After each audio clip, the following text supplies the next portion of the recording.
On the Disability and Social Services Regulation Amendment Bill 2023. This bill reinforces the Andrews Labor government's deep commitment to empowering Victorians of all abilities. It introduces critical amendments to enhance services, safeguards and protections for people living with disability. It will also amend the Residential Tenancies Act 1997 to promote residential rights and specialist disability accommodation, the Disability Service Safeguards Act 2018 in relation to worker screening, and several amendments to the Social Services Regulation Act 2021 to ensure that it operates effectively to protect the safety of social service users. Over 1 million Victorians today live with disability. As a community, we are making vast improvements to strengthen their rights and treatment, but there is always more to do. Australia's National Disability Insurance Scheme provides essential services, supports, equipment and more for participants, with over 150,000 people relying on it every day in Victoria.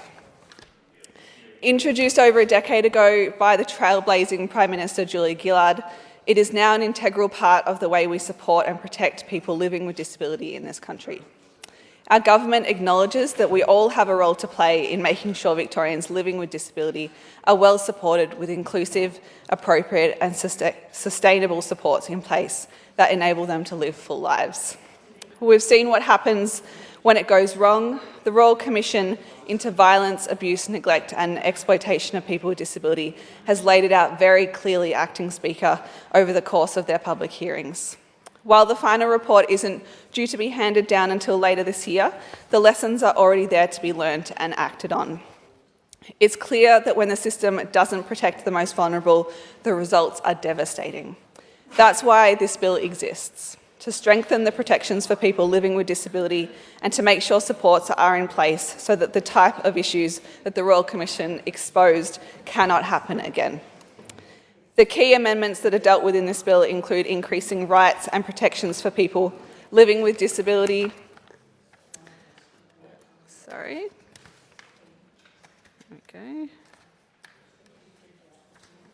Improving services, providing better service coordination and ensuring the system works as intended, Acting Speaker. It achieves these aims in a few key ways by clarifying residential rights for people in disability residential services that are subject to criminal and civil orders. This bill seeks to better address the requirements for service providers when delivering residential and treatment services, which is extremely important. It will also ensure accountability and consistency of approval requirements for the use of restrictive practices for NDIS and state-funded disability providers, making sure that we get it right and only when deemed necessary. It will enable service providers to better share critical information by removing barriers, and it will ensure that at the heart of the system, vulnerable service users are protected first and foremost.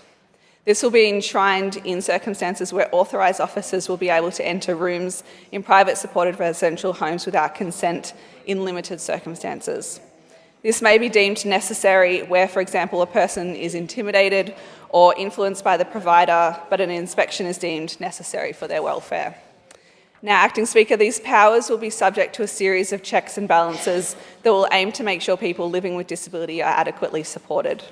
Ultimately, it will enhance the regulator's ability to ensure the safety of service users through increased ability to monitor compliance in accommodation services, and this bill goes a long way to improving disability services.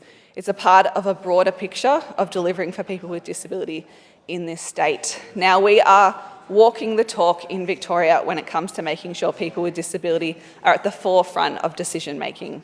And this is reflected not just with this bill, but in the policies that this government has put forward over many, many years.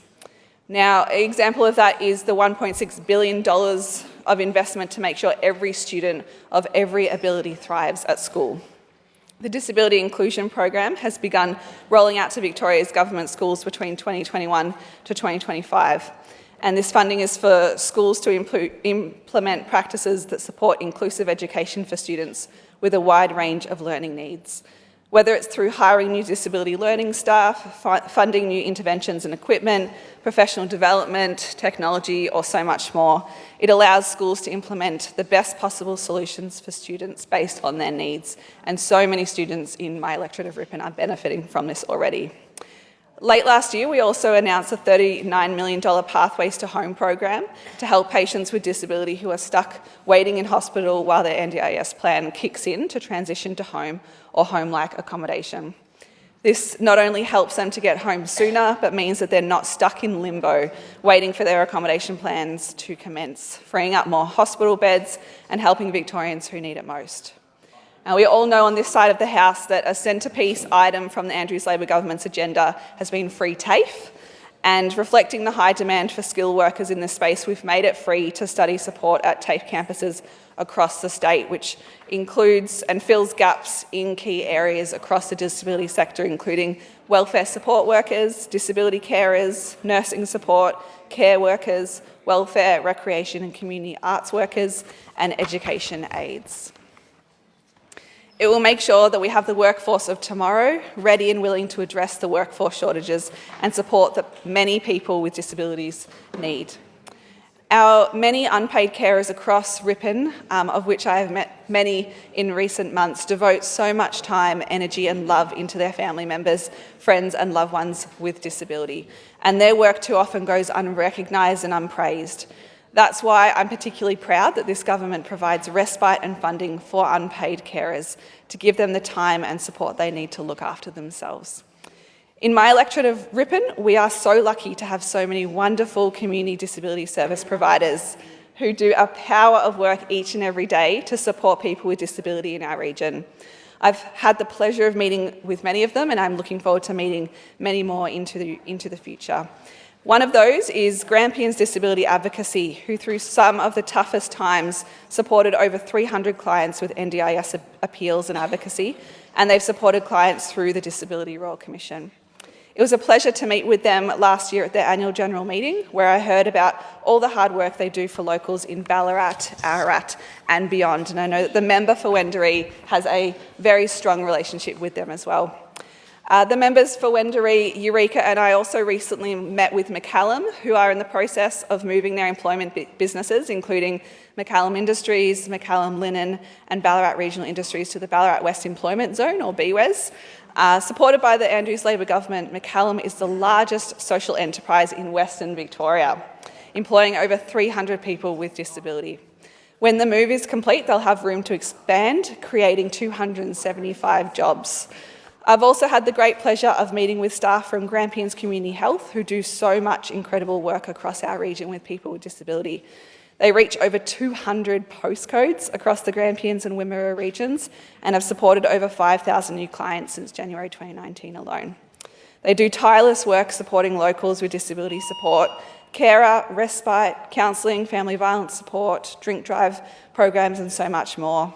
And everyone in Maryborough knows the legends behind Asteria Services, one of Maryboroug's biggest employers. They're a registered NDIS provider and deliver personalised support and employment for locals with disability. They offer respite services, commercial services and employment opportunities. Their participants grow plants for landcare groups, pack drills for Sudden Tools, place stickers on books for McPherson's Printing, mow lawns, wash cars, clean houses and more. Their services are so valuable for the people who rely on them, and I can't wait to see what the future holds for them. Now, while we're well serviced with providers in some parts, of course, there's always more to be done, and I will always be a passionate supporter for more and better services in rural and regional communities. Importantly, this bill will provide greater support for Victorians living with disability and will make it easier for service providers to do their jobs.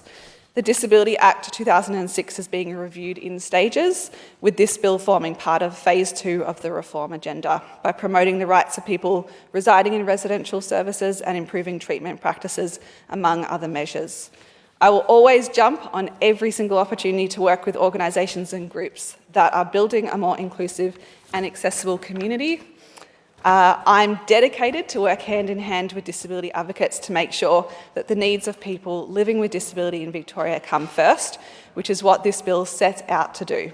I'm thrilled to be a part of a government that is coming to the table once again. We are walking the walk and we are getting it done. I commend this bill to the House. Thank you, Acting Speaker.